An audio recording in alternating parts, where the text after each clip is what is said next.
Me kënaqësi ju njoftojmë që Qendra për Raste Gjyqësore Strategjike, platforme e grupit për studime juridike dhe politike, ka pranuar aktgjykimin e Gjykatës Supreme me cilin është aprovuar padia jonë e datës 10 mars 2025 për shfuqizimin e pjesëreshëm të rregullores për organizimin dhe shfrytëzimin e parkingjeve të komunës së Prishtinës. Ky vendim i Gjykatës Supreme është një fitore e madhe për misionin e Qendrës në mbrojtjen e interesit publik nga aktet nënligjore të kundërlehtëshme të autoriteteve publike. Dhe gjetjet e gjykatës sipas padisë sonë do të shërbejnë si precedent për të gjitha komunat e Republikës së Kosovës me rastin e miratimit të rregulloreve të tilla për menaxhimin dhe shfrytëzimin e parkingjeve publike. Fillimisht kjo rregullore ka hyrë në fuqi me 22 janar 2024. Duke e analizuar këtë rregullore, GLBS përmes Qendrës për Raste Gjyqësore Strategjike, me datë 5 prill 2024, fillimisht kishte dërguar kërkesë në komunën e Prishtinës që të bëjë plotësim ndryshimi i kësaj rregulloreje.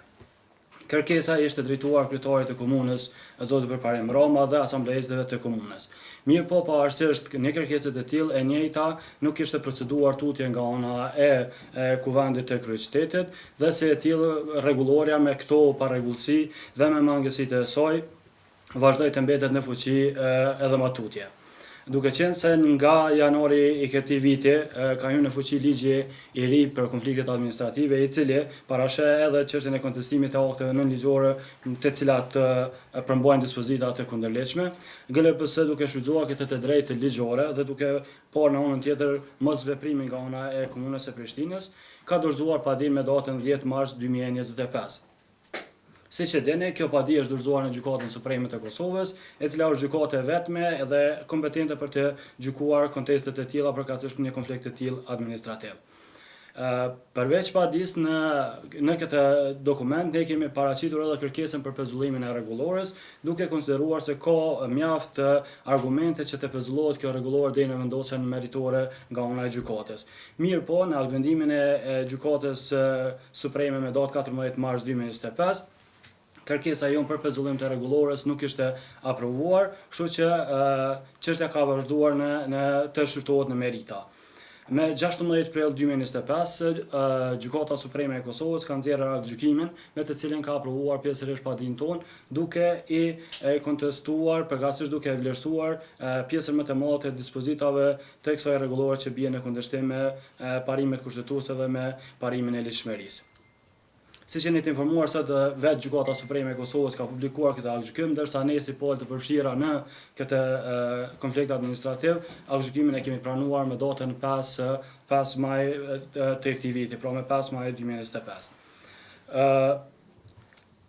Ky është aktgjykimi të cilin e kemi pranuar dhe është e rëndësishme të theksohet edhe për mediat por edhe për publikun që efektet e këtij aktgjykimi vlen nga data 5 maj 2025 kur edhe jo është dorëzuar palëve të cilat kanë qenë në këtë konflikt administrativ. Do të thotë të gjitha këto efekte janë në fuqi nga data 5 maj 2025. Por shkurtimisht po përmendim që dispozitat e cilat Gjykata Supreme bazuar në padinë e Qendrës për Raste Gjyqësore Strategjike, kjo gjykatë ka shfuqizuar pjesërisht ose në tërësi nën dispozitat e kësaj rregulloreje. Këtu kemi të bëjmë me nenin 14, nenin 15, nenin 8, nenin 12 paragrafin ne, nenin 12 paragrafin 9, nenin 22 paragrafin ne, 8 dhe paragrafin 9 të kësaj rregulloreje. Këto janë dispozitat e cilat janë shfuqizuar qoftë pjesërisht ose në tërësi nga ana e Gjykatës Supreme, por në ndërkohë po i flasim shkurtimisht cilat janë vendimet edhe çka del prej këtij aktgjykimit të Gjykatës Supreme. Gjykata Supreme e Republikës së Kosovës me aktgjykimin numër 02/2025 i datës 16 prill 2025 sipas padisë së Qendrës për Raste Gjyqësore Strategjike ka vlerësuar se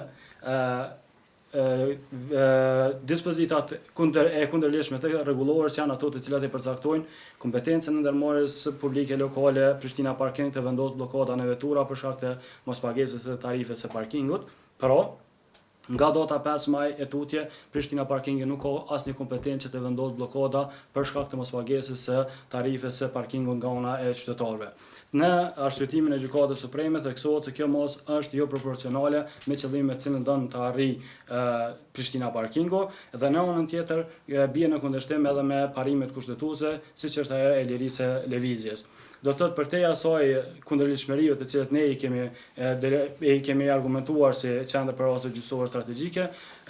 Gjykata Supreme thotë që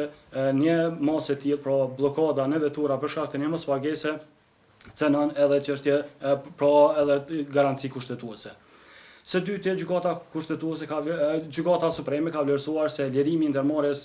Prishtina Parking nga përgjegjësia për kompenzimin e dëmeve që eventualisht mund të shkaktohen nga personeli i saj në vend parkingjet publike është i kundërligjshëm. Do të thotë, siç e dini edhe pretendimi jon si Pal Padici ka qenë se është e kundërligjshme që një ndërmarrje publike vetëm të përfitojë nga ana e qytetarëve dhe të mos jep asnjë garanci e as ndonjë kompenzim për dëme që eventualisht mund të shkaktohen në veturave të personave që shfrytëzojnë parkingjet publike në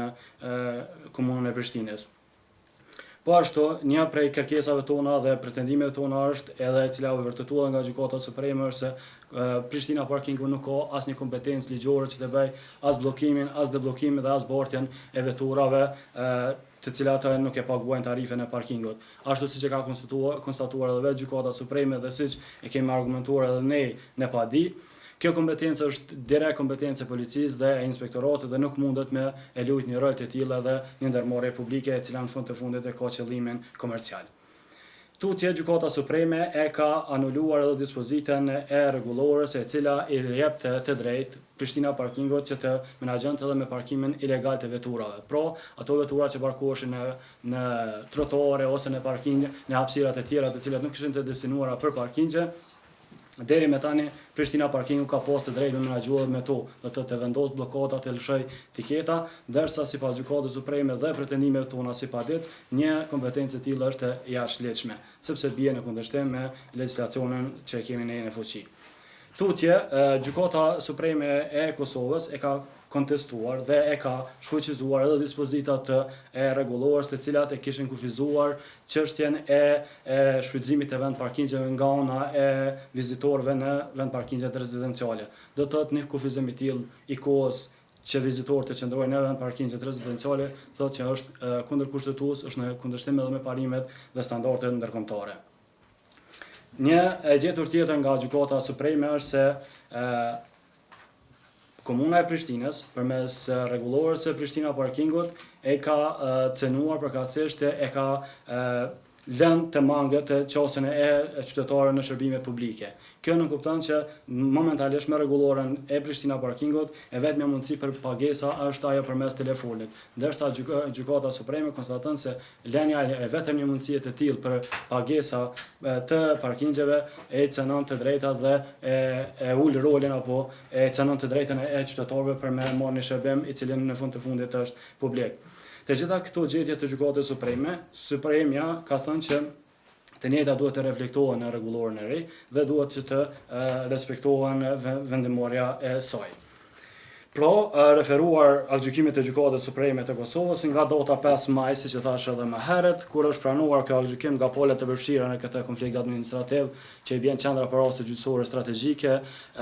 Komuna e Prishtinës dhe Prishtina Parkingu, gjitha këto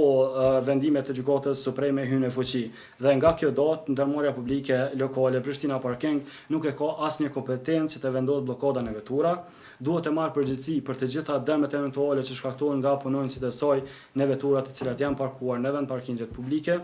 nuk ka të drejtë të ndërmarrë asnjë veprim për parkimet ilegale të veturave, pra ato vetura që nuk parkohen në zonën e caktuar si vend parkim publik.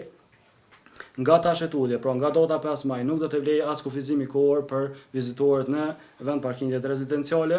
nuk ajo që është njëra prej pikave më të rëndësishme është se tash tutje, pra nga data 5 maj edhe me një vendim gjykate është vërtetuar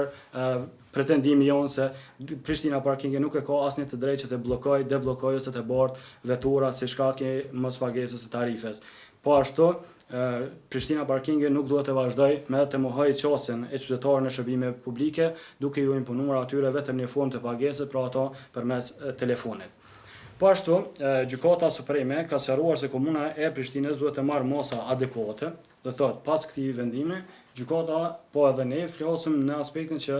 duhet të reflektojë Komuna e Prishtinës lidhur me këtë rregullore, duke ndërmarrë masa adekuate, të lehtëshme dhe proporcionale për të arritur qëllimet për të cilën është krijuar ndërmarrja publike Prishtina Parking. dhe në vazhdimsi duhet të respektoj të gjitha gjetjet e gjykatës supreme dhe duhet të njëjta të reflektoj në aktin e ligjor që duhet të plotësohet. Nga ky vend edhe në pranitë e medjave, ne i drejtohemi Komunës së Prishtinës, po ashtu edhe Ndërmarrjes Publike Prishtina Parking, që të respektojnë të gjitha konstatimet edhe këtë vendim të gjykatës supreme, e po ashtu të respektojnë edhe gjitha ato kufizimet e cilat tashmë kemi në një vendim gjykate. Po ashtu edhe në plotësim ndryshimin e rregullorës të adresohen në mënyrë të drejtë dhe të saktë të gjitha këto gjetje. Qendra për raste gjyqësore strategjike ka me monitoru nga afër zbatimin e aktgjykimit të gjykatës supreme edhe ndryshimet eventuale në këtë rregullore. Duke rezervuar nga ky vend, theksojmë se ne do të rezervojmë të drejtën që nëse Komuna e Prishtinës, po ashtu edhe Prishtina Parking nuk i respektojnë këtë vendim të gjykatës, GLPS do ta përmes qendrës për raste gjyqësore strategjike do ta rezervoj të drejtën që sërish të kontestoj ligjshmërinë e këtij akti nënligjor. Sa për sqarim, nga të dhënat zyrtare që ka Prishtina Parkingo, thuhet që diku gjatë ditës i lëshon deri në 6.000 tiketa për shfrytëzuesit e parkingeve në Komunën e Prishtinës, ndërsa janë rreth 190 të bllokada që vendosen çdo ditë në veturat e qytetarëve, të cilët qoftë për vonesa të arsyeshme ose të pa arsyeshme vonojnë për me bë pagesën në Prishtina Parking, ndonjëherë ndoshta edhe për problem të sistemit të tyre. Prandaj pse është i rëndësishëm ky rast edhe ky vendim i gjykatës supreme është për të konstatuar se